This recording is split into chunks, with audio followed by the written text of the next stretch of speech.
અહીં કહે છે કે અમારા વિવેકને વૃદ્ધિ કરવા માટે શું કરવું, અમારામાં વિવેક વધે તો શું કરવું?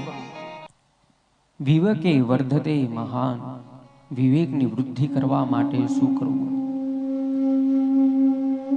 આપણા જીવનમાં દરેક ભક્તોને વિવેકની જરૂર છે.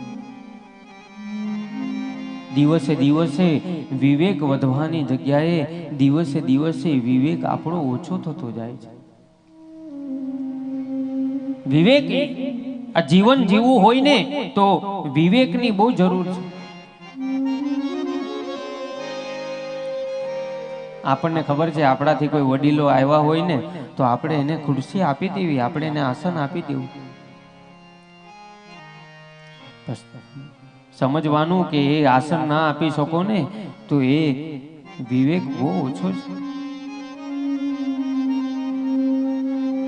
આપણે ત્યાં કોઈ સાધુ સંત આવે, બ્રાહ્મણ આવે એને આપણે સત્કાર આપીએ, સમજવાનું વિવેક છે. પણ જેનું અપમાન જ કરતા હોય સમજવાનું વિવેક આપણો ઓછો છે. વિવેક હશે તો ભક્તિ આવશે. આ એક સીધું ગણિત છે. વિવેક હોય તો જ ભક્તિ આવે અને ભક્તિ આવશે તો જ ભગવાન સુધી આપણે પહોંચશું, તો જ આપણી પ્રાર્થના ભગવાન સુધી પહોંચે. જો વિવેક ઓછું થશે ને તો ભક્તિ ઓછી થઈ જશે અને ભક્તિ ઓછી થઈ જાય તો આપણી પ્રાર્થના ભગવાન સુધી પહોંચતી નથી. વિવેકની વૃદ્ધિ કરવા માટે શું કરવું? આ કલિયુગમાં જીવોનો ઉદ્ધાર કરવા માટે શું કરવું? એવું તો અમે કયું પુણ્ય કર્યું હશે ને કે અમને સત્સંગ મળ્યો છે? કેવું પુણ્ય હશે?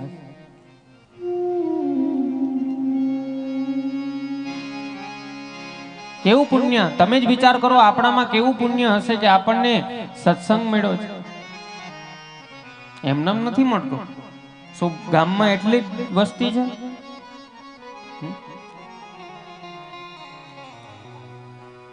આપણને ટોળાની જરૂર નથી પણ માણસની જરૂર છે.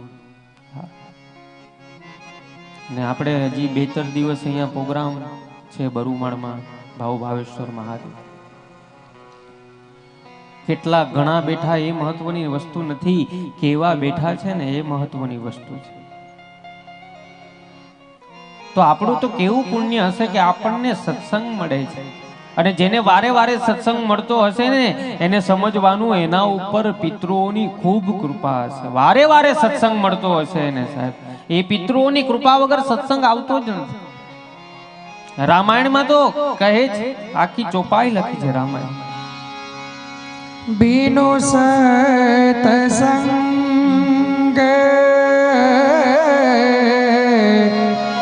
विवेक न होई, राम कृपा बिनु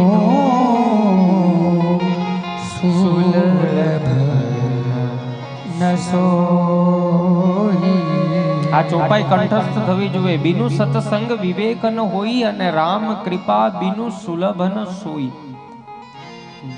કદાચ કોઈને યાદ ન રહે તો મોબાઈલમાં યાદ કરી લેવી.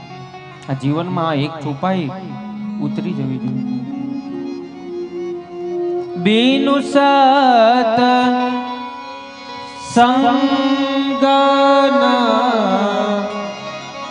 विवेक न होई,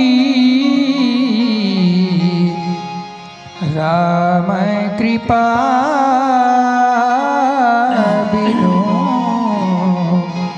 सुलभ सोई, રામ કૃપા બિનુ સુલભ ન સોઈ.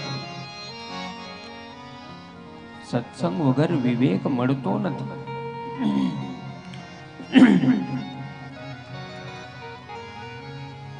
કોઈ સત્સંગમાં જાવ તો વિવેક મળે, પણ સત્સંગ કોના કૃપાથી મળે? કોના કૃપાથી મળે? જ્યારે ભગવાનની કૃપા થાય ને ત્યારે સત્સંગ મળે છે. ભગવાનની કૃપા થાય ત્યારે સત્સંગ મળે અને સત્સંગમાંથી પછી વિવેક મળે. એની કૃપા વગર નકામ. રામે કૃપા બીનો સુલભન ન સોઈ.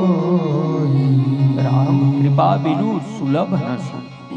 રામ કૃપા બીનો સુલભ સમજવાનું આપણને સત્સંગ મળ્યો ને તો ભગવાનની કૃપા થઈ છે આપણા ઉપર. એટલી ભગવાનની કૃપા કે સત્સંગ મળી ગયો છે. એની કૃપા ન હોય ને તો કથા મંડપમાં પણ આપણે આવી શકતા નથી.